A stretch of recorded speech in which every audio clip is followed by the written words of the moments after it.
Nielen v lete prídu vhod rýchle, ľahké recepty a jedlá, ktoré najlepšie chutia na studeno. Navyše, ak do nich pridáme všade prítomnú cuketu, pretože z nej sa dá vykúzliť naozaj hocičom. Aj tento chutný cuketový koláč na slano. Nebudete veriť, že obsahuje až 800 gramov cukety, ku ktorej už toho veľa netreba. Dokonalý a sytý koláč vyrobíte aj z tenkého maslového cesta a o zvyšok sa postará rikota a trochu kyslej smotany. Ak pridáte cesnak a všetko naservírujete ako súčasť ľahkého letného stolovania, úspech bude zaručený a tento koláč budete piecť zas a znova. Tu je recept.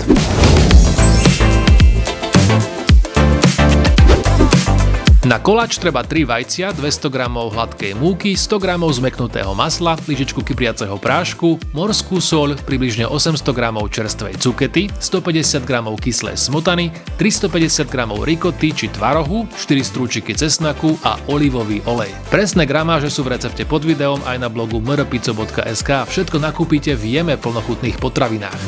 Hladkú múku najskôr zmiešame s lyžičkou kypriaceho prášku a potom spoločne preosejeme, teda zároveň aj premiešame. Do misy pridáme zmäknuté maslo a lyžičku soli. Jedno z 3 vajec ide priamo do cesta, zvolil som slobodné vajíčka z voľného chovu a bez geneticky modifikovaných organizmov od slovenského farmára Agroslovensko. Suroviny zmiešame a krátko miesime, až kým nevznikne kompaktné nelepivé cesto.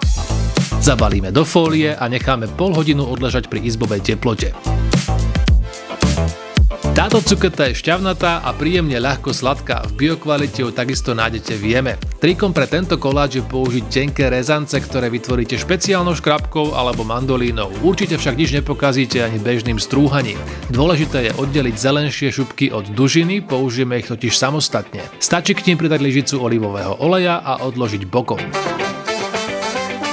Zvyšok cukiet takisto postrúhame na tenké špagety alebo rezance, vložíme do veľkého sytka a potom osolíme. Takmer všetká soľ sa napokon vyplaví s vodou, ktorú z cukety vytlačíme.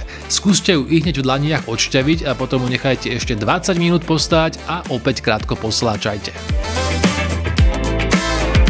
Koláčovú misu s priemerom 26 cm najprv potrieme kúskom masla a vysypeme lyžičkou múky.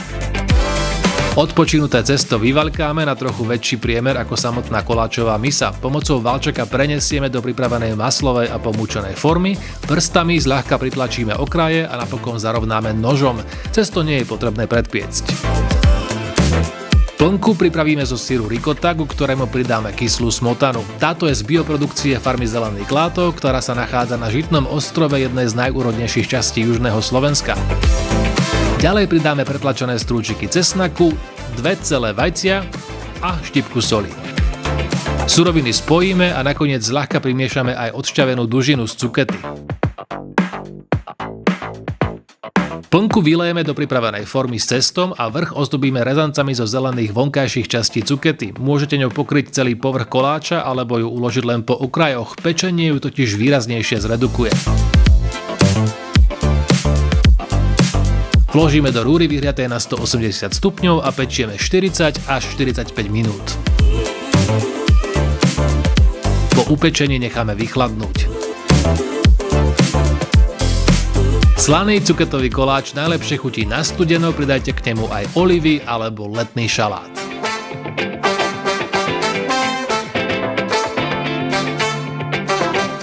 V prípade potreby môžete rikotu nahradiť jemným tvarohom. Do plnky pridajte takmer akékoľvek čerstvé bylinky, výborne funguje napríklad môj obľúbený kôpor. Takisto prihoďte zvyšky alebo odrezky rôznych druhov zeleniny, do zmesi môžete nasekať čili papričku a vrch ozdobiť krátko opečenými cherry paradajkami. Recept je dole pod videom aj so všetkými surovinami, ktoré nájdete v jeme plnochutných potravinách. Treba si variť. Držím vám palce a prajem dobrú chuť.